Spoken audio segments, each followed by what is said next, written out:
and moderator for today's session. On behalf, on behalf of Sambhavini, extend warm welcome to our esteemed dignitary, Ms. Geeta Luthra ma'am, and to all the participants in this 2 week National Capacity Building Program on Family Laws, Court Practice, Procedure, and Drafting, jointly organized by Sambhav Initiative, which is working towards alternative dispute resolution, free legal aid, and creating legal literacy under the direction and guidance of Patron in Chief of Sambhav Initiative, Honorable Justice C.K. Thakkar, former Judge of and patron of Justice M.R. Shah, sir, former Judge of Supreme Court of India, in collaboration with Pro Bono India, which is working towards legal aid and legal literacy. Today's session is all about property and rights. It is my privilege to introduce our distinguished speaker today, Ms. Geeta Luthra ma'am, a senior advocate at the Supreme Court of India. With a legal career spanning over 4 decades, Ma'am has established herself as a formidable presence in the fields of criminal law, constitutional law, human rights, and economic offences, including matters under the Prevention of Money Laundering Act. Ma'am holds an LLM and an MPhil in International Relations from the University of Cambridge and has been an advisor on numerous high profile legal matters, including significant environmental cases for the Delhi government, particularly the campaign to clean the Yamuna River. Ma'am, before the National Green Tribunal on issues of water pollution, mining, and infrastructure is widely recognized. Ma'am also serves as a vice president of the Indian Council of Arbitration and has acted as a sole arbitrator in numerous domestic and international disputes, representing both public sector undertakings and private entities. Ma'am is a respected member of several prominent legal associations. Beyond the courtroom, Ma'am is a regular speaker at national and international conferences where she addresses vital issues such as the criminal justice system, legislative reforms, and gender rights. Ma'am has also contributed to legal education through lectures at renowned institutions including George Washington University and University College London. We are deeply honored to have you with us today, ma'am. Over to you, ma'am. Thank you. Sorry, everyone, for keeping you waiting, but Delhi traffic does not listen to anyone, least of all me. So, while I was caught up, I was just ruining the fact that every day the youngsters carry their laptops and their iPads, even when they are breathing or going to the toilet. I made this one mistake that I did not carry it with me. And so I am a little late in talking with you. Now, you would have seen or read many aspects of the Hindu Succession Act 1956. It's part of the 4 acts which were passed at that time, trying to make path-breaking change. The Hindu Marriage Act, which introduced monogamy, the Hindu Succession Act, which was this act, which for the first time took the right of women from limited ownership to absolute ownership. And thus there were a series of enactments, 4 enactments, which were brought in, and in many senses, they are path-breaking. And sometimes it is said that when the Constituent Assembly makers and Parliament was enacting these acts, it possibly could have brought in a uniform civil code which would not have received opposition as compared to today's day, when people are slightly more fragmented. So, what is it that weighed with those who brought in these acts and didn't bring in a uniform civil code. I think all of us should think why they did not bring in a uniform civil code. Should not those belonging to Parsis, Hindus, Christians, Muslims, and scheduled castes, scheduled tribes have same rights, and shouldn't women who are covered by Article 14, 15 of the Constitution and therefore have equality before the law, should they not have equal rights? So why should there not have been a uniform civil code? So the answer was that they wanted to have diversity and yet equality. So you wanted to preserve the rights of each community, each religion, while giving a just and fair law. Now, the effect of this, if we look at it, is this. And what was the rationale behind all this? See, women were not working most of the time.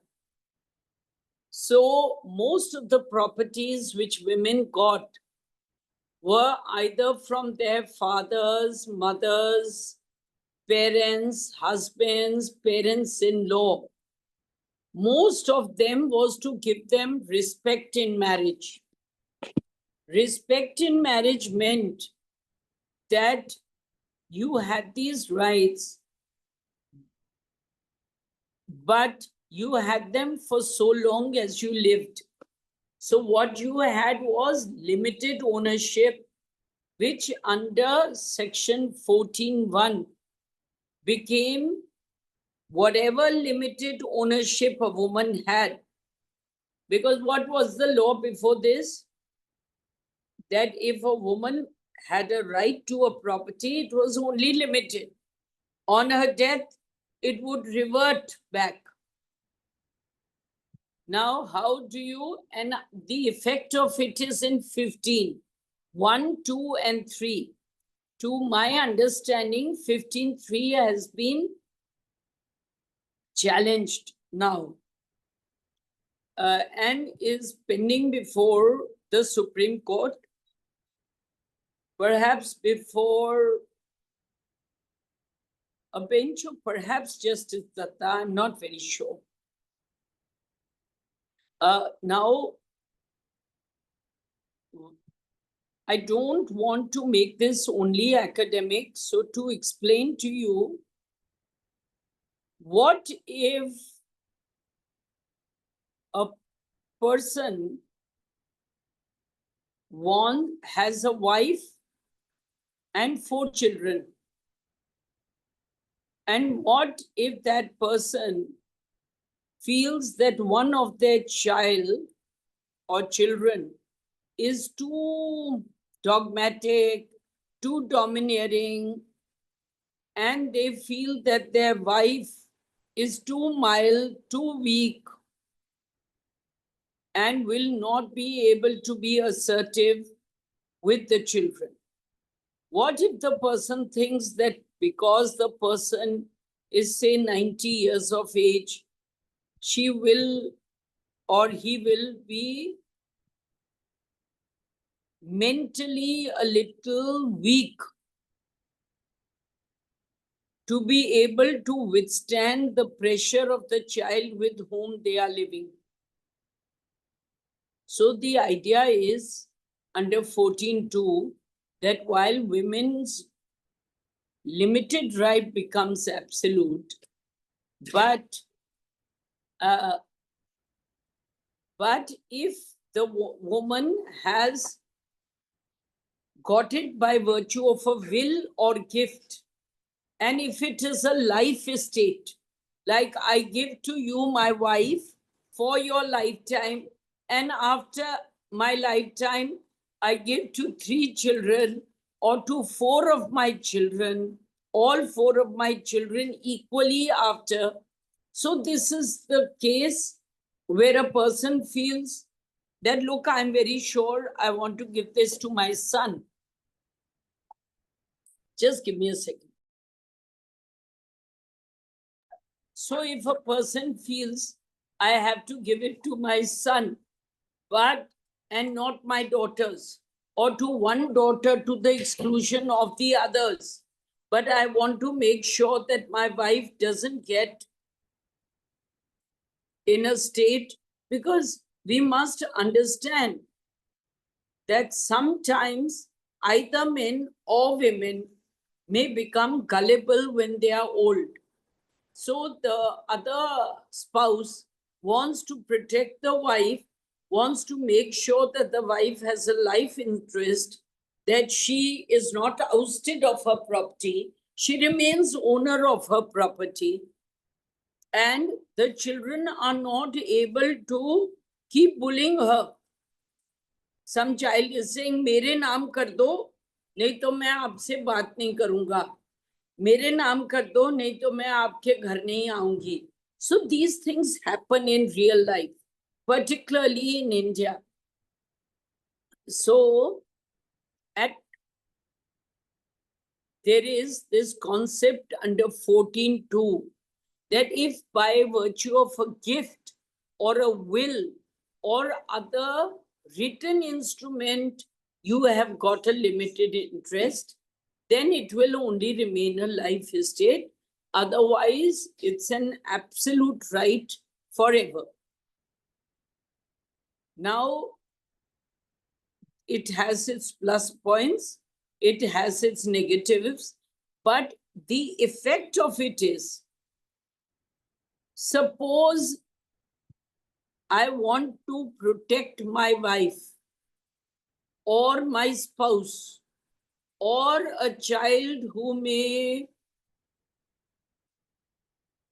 be a special needs child, then I give an absolute right during the lifetime to that person, but not a right to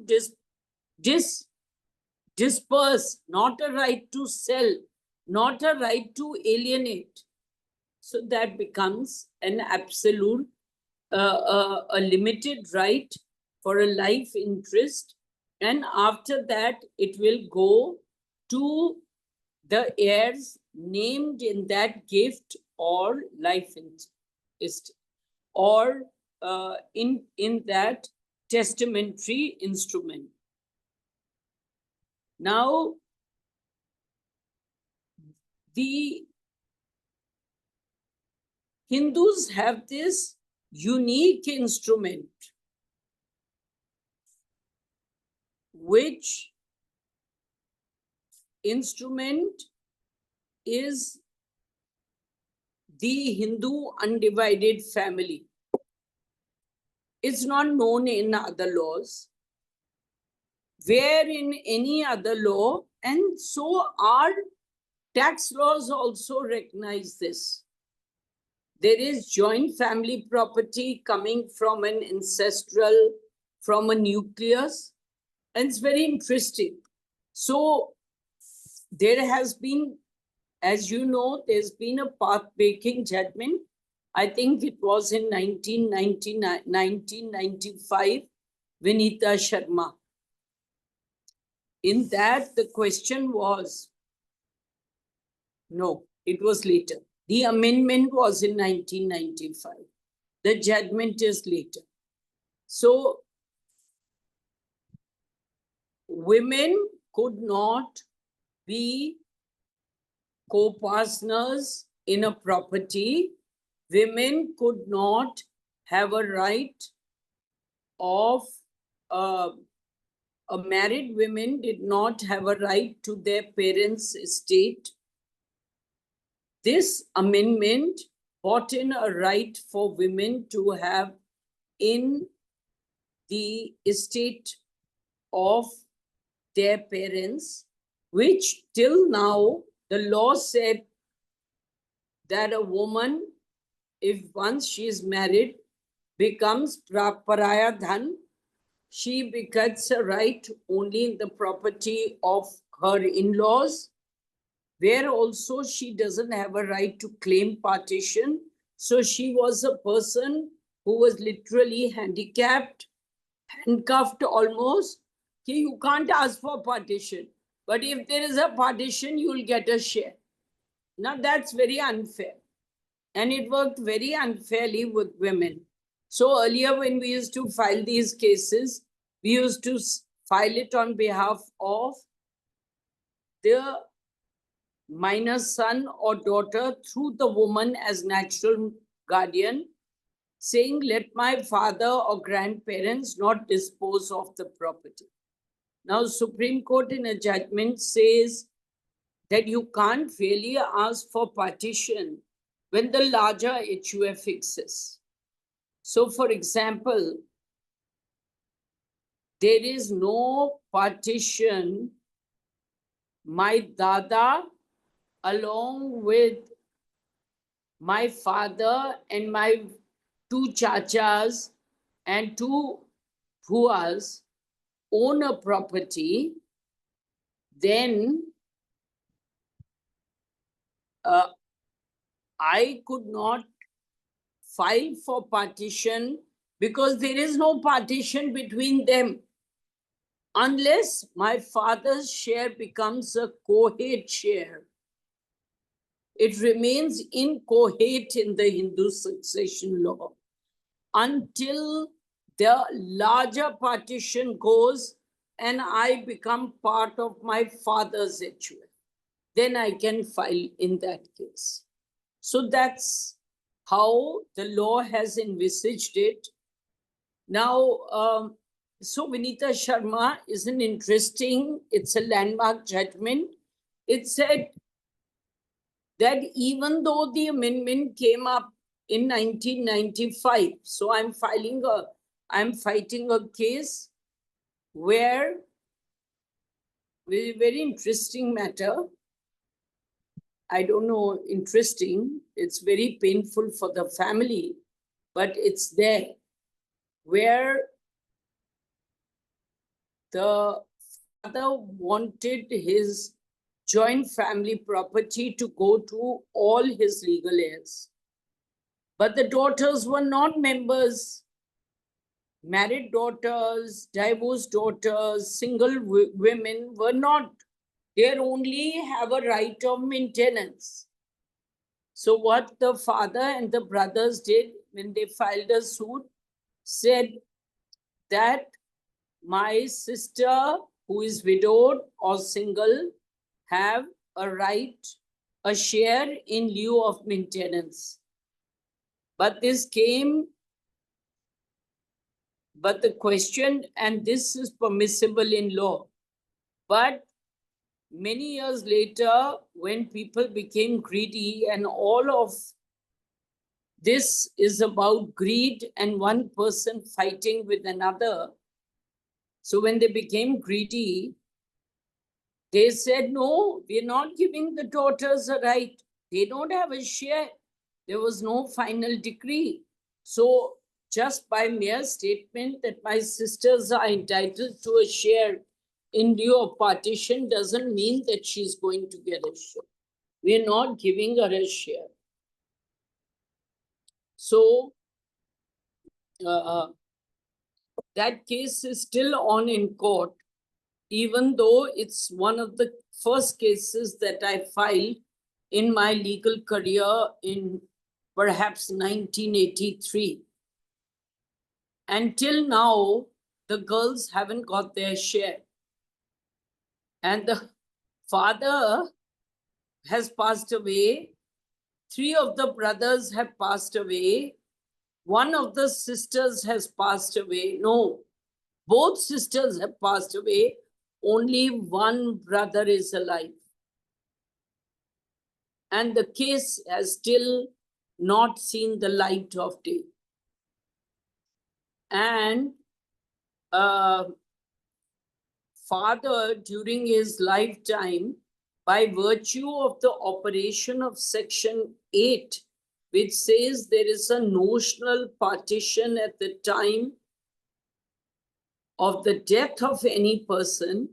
So how does Hindu Succession Act work? it was a river. उस river में tributaries आती जाती हैं, and they leave that river. People come, people go, people die, and it's a moving body. There are no shares distributed. You have a notional share. Okay, today we are 6 members in the HUF. Each person has 1/6. One person died before the operation of the 1956 Act. His heirs got nothing because it came back into, it remained in that river. But now there is a notional partition and he is entitled to his 1/6 share, of which he can make a will or a testamentary disposition giving away his share. So in this case, the father in his lifetime gave his share to one of his daughters, the only child, along with one other, who served him in his old age. The others were all very happy with the property and couldn't care less about the father.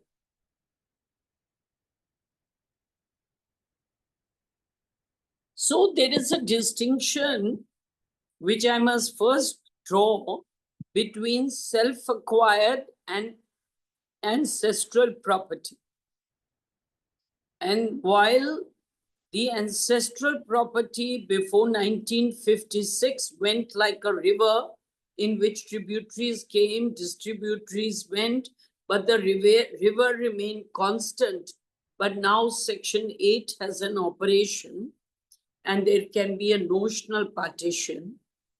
The self-acquired property goes in accordance with the interstate law of succession, where class 1 heirs are your mother and your children,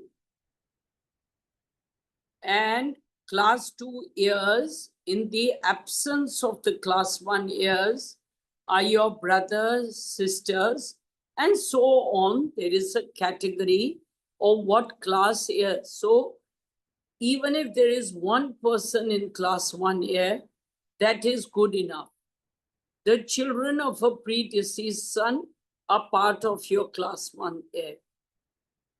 So the best thing and the most important thing for any person, to my mind, who has even a little property, is to make a will and make a registered will. And try not change your mind 10 times. I have known mothers who visit 4 sons, and every son they visit gets a will made in his own favor, to the exclusion of the other sons. So the first son says, I have 100%, then it goes to son B, then Ram does this, then Shyam does, mere paas 100% and nothing to Ram and the other 2. And then it goes to third and he excludes all the other 3. And this poor woman goes like a yo-yo from, or father goes like a yo-yo from one child to the other, because he becomes dependent on them emotionally, maybe not economically, but emotionally. So try and be fair in your life to your siblings, to your children, unless they don't deserve it.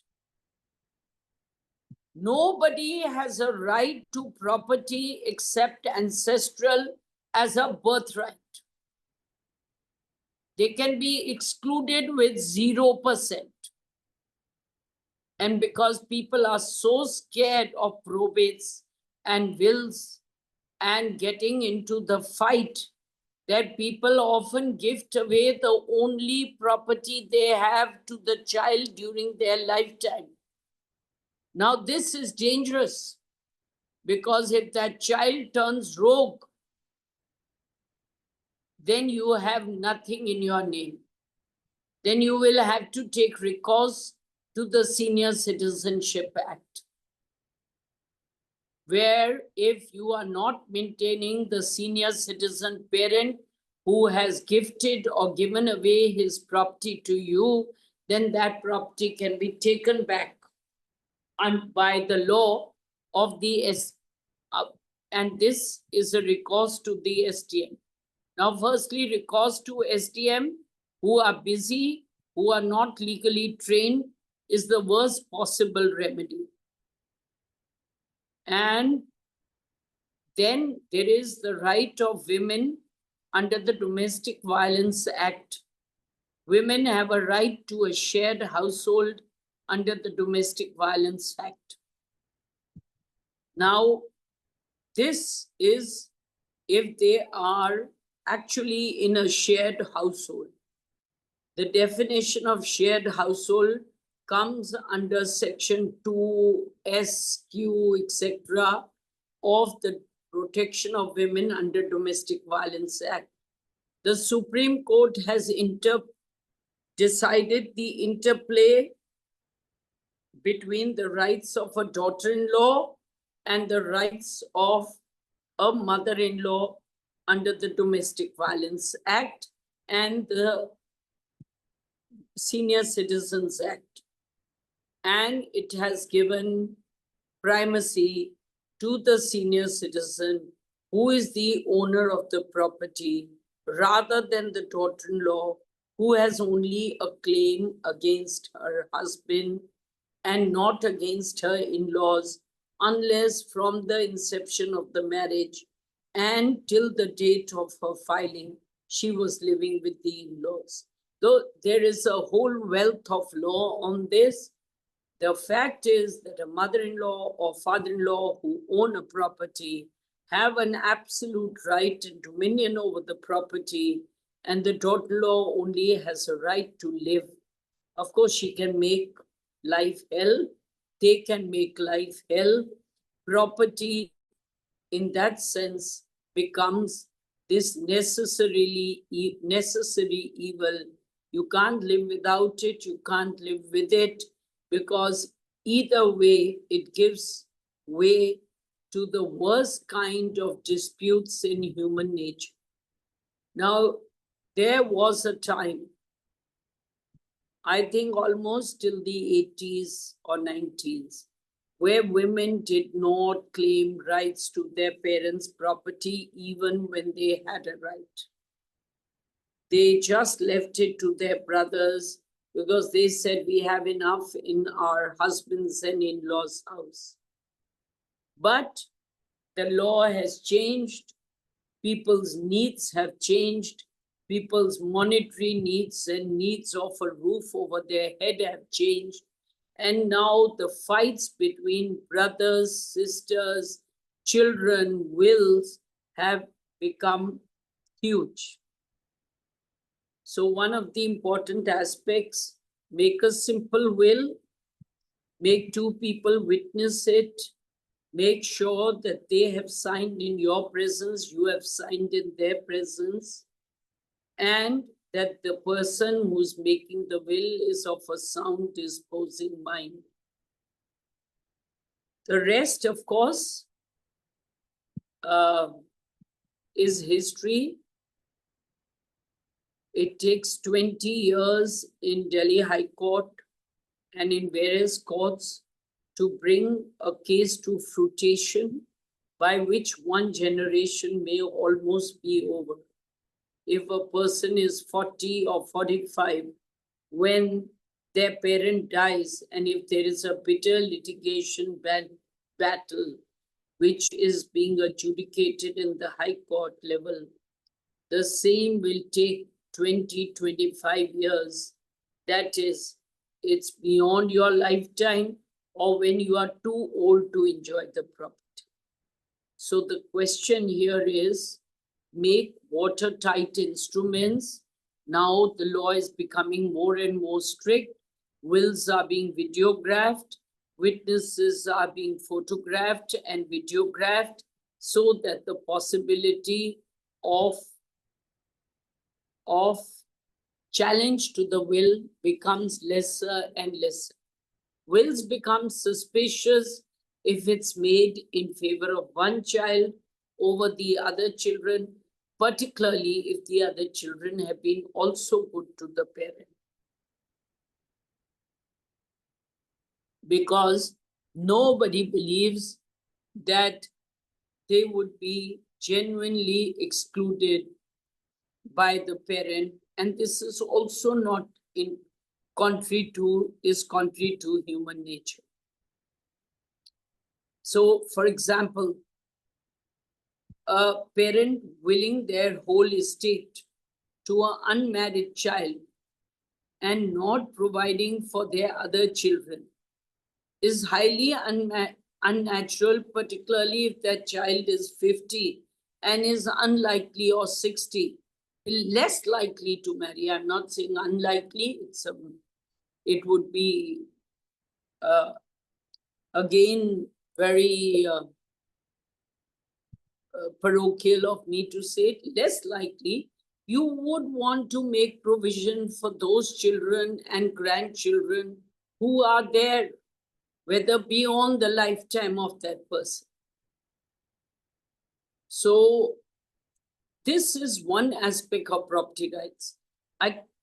Now in Muslim law, women have much lesser rights than the male heirs, and that clearly hits the rule under Article 40.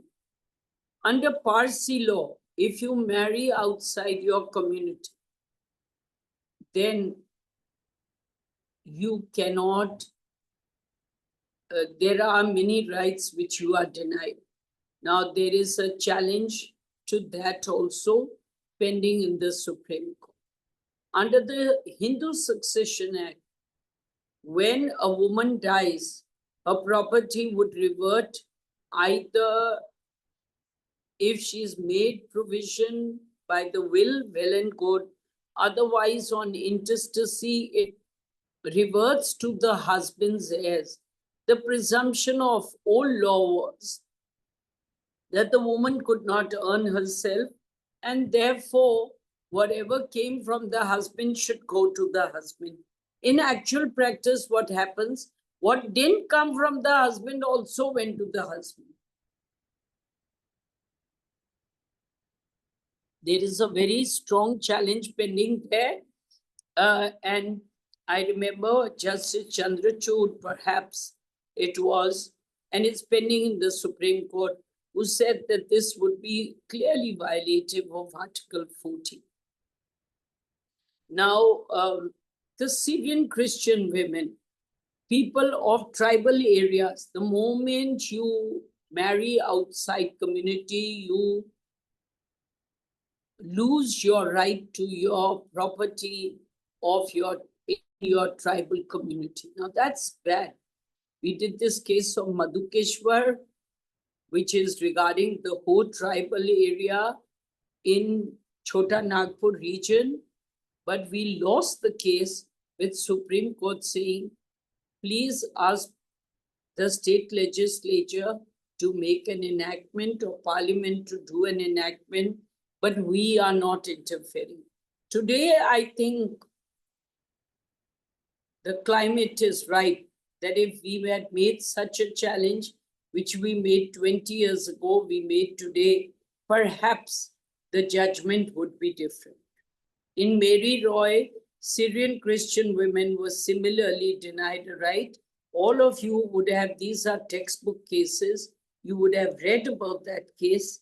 She was given a right, and the Syrian Christian law, to the extent it denied women the right of inheritance, was struck down as being violative of Article 2040.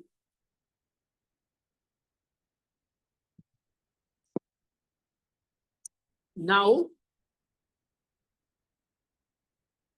insofar as various judgments are concerned, I have already referred to Mary Roy.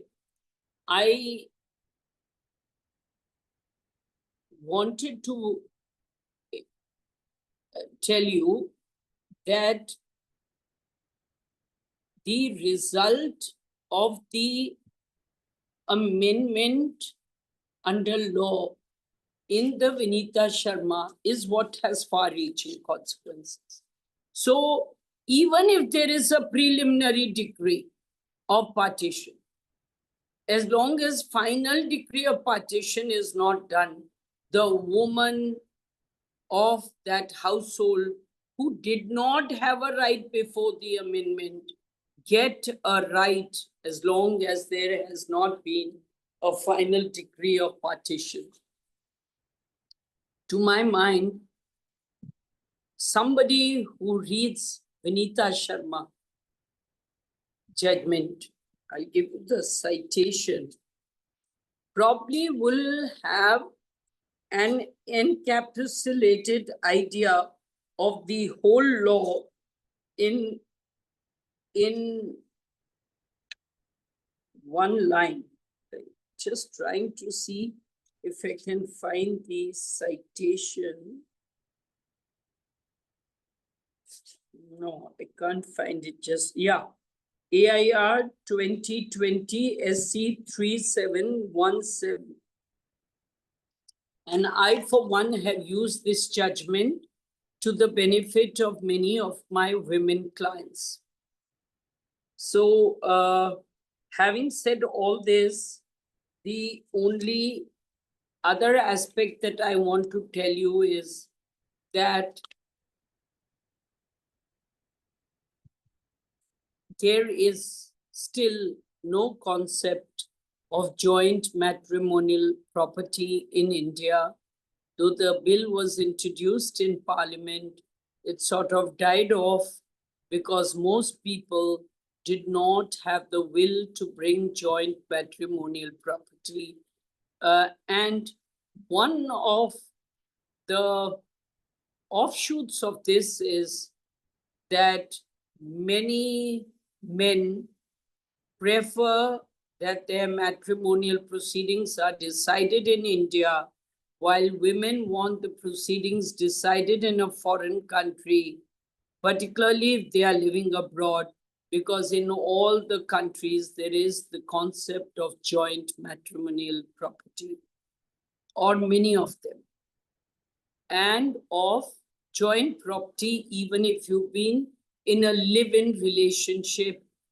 The accreditations to the estate by one or the other partner are considered as joint property during the duration of the living together before the separation. So, having given you, I think it's a very, very broad subject. So, I have probably not given you many detailed aspects, but I've tried to give you a very short summary, encapsulated version of what property rights are for women and children. Thank you, folks. I hope you've enjoyed it, even though it's so late in the night and in the evening that I think many of you would probably be feeling a little sleepy.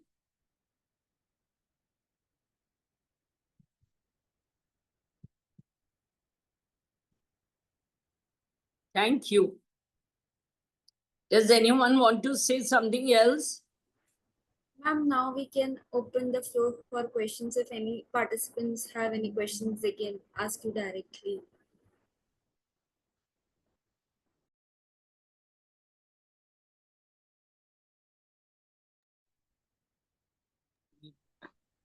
Yes. Good evening, Geeta madam. It's a beautiful and very detailed explanation. I liked one of the sessions. I liked this yours, madam. And madam, I have a doubt.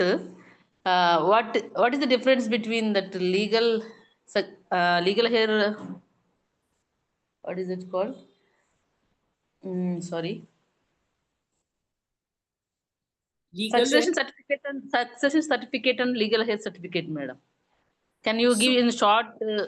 So, see, there is not really legal heir certificate is not a legal certificate in that sense.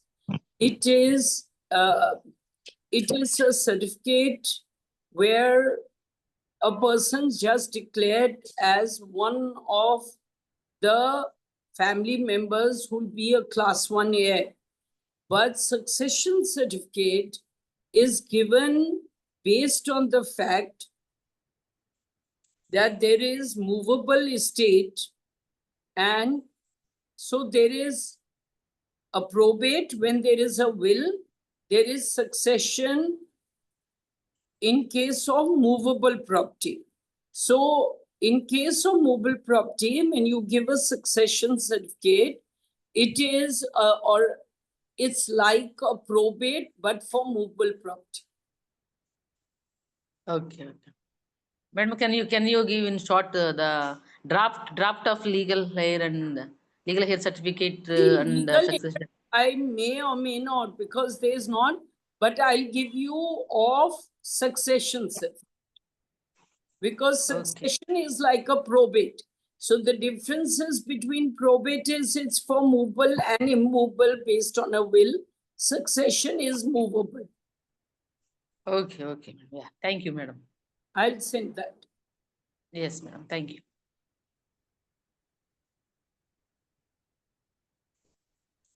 Yes, Anand Kumar, over to you.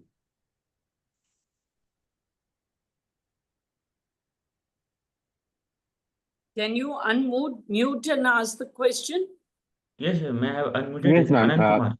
Good Yes. evening, ma'am. Thank you very much for an insightful session. I have got one doubt. Can a person, by way of will, deny his self-acquired property as well as ancestral property to his children? No, only the ancestral, self-acquired he can. Ancestral only to the extent of his share. So now the operation of section 6 and 8 of the Succession Act means that there is a notional partition. So for example, I'm the husband, I have a wife and 2 children, and I want to not give these 3 anything. It is only my 1/4, which there is a notional partition on my death, which I can say will go to A or B and not to my wife and children. Thank you very much, ma'am. Thank you. If there are no more questions, I'll call it a day. Otherwise, one last question. I've got late, but I've also got some conferences after this. Sure, ma'am. Now we'll take up last question. Yes. My question was, father died after making will for all 3 children, but any of the child claimed their property, but all the children enjoy together. After some time, one child gonna die. Can his children claim father's property? No, if the father, that is the grandfather, made a will in favor of 3 children, then they enjoyed it together. The grandson, because his father had a share and he is the class 1 heir of his father, he can definitely claim for the 1/3 of his father to the extent of his small family. To the class 1 heirs of his father, because his grandfather had willed it to 3 people. His father was A. So even if A, B, C enjoyed together, A's child can claim to the extent of A's 1/3 share along, and would have a right to equal share along with his brothers, sisters, and mother. That is the class 1 heirs of his father A.